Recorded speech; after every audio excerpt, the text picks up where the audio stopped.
The summary of the story is that Russia's war machine, once feared for its size and power, is now slowing to a crawl under the combined weight of international sanctions and Ukraine's innovative use of drones and precision strikes, often described as flying sanctions. These are not just weapons but economic pressure delivered from the sky, targeting oil depots, supply chains, and industrial centers that fuel Russia's invasion. Each strike exposes the cracks in Russia's military and economy, showing that while Moscow may still project strength on the outside, its inner systems are breaking down. Ukraine's ability to turn sanctions into a direct weapon on the battlefield is forcing Russia into a position where its offensive grinds to a halt. Hello everyone, welcome back to the World Conflict Monitor channel. Please subscribe my channel. Today we are diving into one of the most crucial turning points in the ongoing war, a moment when Russia grinds to a halt and Ukraine's so-called flying sanctions are working more effectively than many imagined. The story begins not just with tanks and trenches, but with economics, logistics, and the unseen battles in the skies. Imagine an enemy that cannot move its machinery because spare parts are missing, an air force that cannot replace engines because the supply chain is cut, and a government whose war chest is drained faster than it can be filled. That is the picture we must paint when looking at how Ukraine has transformed international sanctions into living, flying weapons. When we examine the exterior of this struggle, we see a vast, armored front, Russia's attempt to project power and endurance. From the outside, Russia still parades tanks, aircraft, and heavy artillery, but behind this exterior, the machinery is cracking.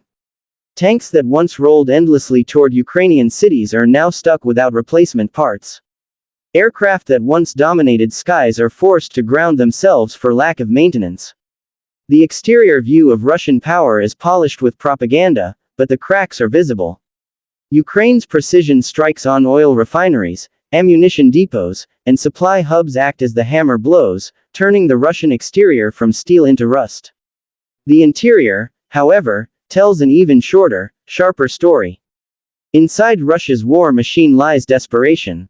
Factories are cannibalizing old equipment, scavenging parts from museum-aged tanks, and pleading with allies like Iran and North Korea for basic supplies. The interior landscape is not the clean, efficient structure of a superpower but a cluttered mess where outdated machinery collides with failing logistics. It is here that Ukraine's flying sanctions strike hardest, ensuring that even the heart of Russia's military-industrial complex beats weaker every day. Now, let's talk about performance. Performance on the battlefield is the ultimate test of any war machine. Russia once promised swift victory, claiming to have one of the most powerful militaries in the world. But performance has been reduced to grinding stalemates, costly assaults, and minimal gains at maximum losses. Each Ukrainian drone, whether locally built or supplied through international partners, is not just a strike against infrastructure but a message that performance cannot be maintained when the supply chain is broken. Precision strikes on depots in Crimea, oil facilities in Belgorod, or rail lines feeding the front reduce Russia's operational tempo. Performance is judged not by what one claims but by what one delivers, and Russia is failing to deliver. Safety features in war may sound ironic, but every military machine relies on redundancy and protection. A country at war must secure its economy, its people, and its logistics against collapse. For Russia, those safety features have been compromised. Sanctions prevent the inflow of technology, Ukraine's drones bypass physical defenses, and the psychological safety net for Russian citizens has collapsed under economic strain. Inflation rises, consumer goods disappear, and parents fear their sons will be dragged to the front lines. Ukraine, on the other hand, enhances its own safety features by integrating NATO technology, air defenses, and intelligence support, ensuring its survival even under constant assault. Safety is no longer Russia's guarantee but Ukraine's evolving strength. Unique selling points define why one side gains the upper hand. Ukraine's unique selling point is its ability to weaponize creativity. While Russia depends on sheer mass and numbers, Ukraine has turned innovation into a weapon. Drones that cost a fraction of a Russian tank can disable billion-dollar infrastructure. Western technology flows into Ukraine, from satellite imaging to long-range artillery, transforming a smaller nation into a powerhouse of precision. The unique selling point is not just weaponry but the spirit of resistance, fighting smarter, not just harder. For Russia, the absence of unique selling points is glaring.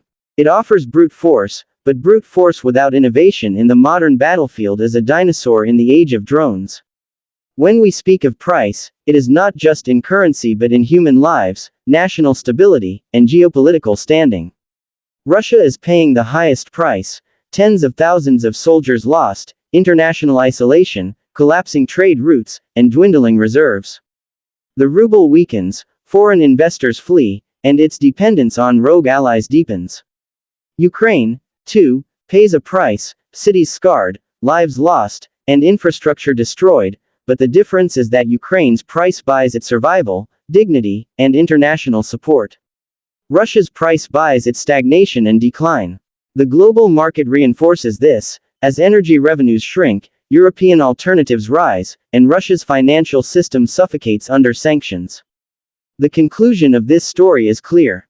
Russia grinds to a halt not because of one decisive battle but because of the slow, relentless, suffocating embrace of economic warfare. Ukraine's flying sanctions, its drones, its strikes, its ability to extend international restrictions into the battlefield, prove that modern war is not just about armies but about supply chains, economies, and technology. Russia's future looks increasingly bleak as each failed offensive, each grounded aircraft, and each destroyed depot erodes its ability to fight. Ukraine demonstrates that even against a larger foe, resilience, innovation, and international unity can turn the tide. This war teaches us that in the 21st century, the true battlefield is not only land and air but also finance, innovation, and the global community. As long as Ukraine continues to turn sanctions into strategy, Russia will remain stuck in the gears of its own collapsing machine. And as the world watches, the lesson is undeniable: brute force is no longer enough. Without adaptability, without allies, without innovation, even the mightiest of machines will grind to a halt.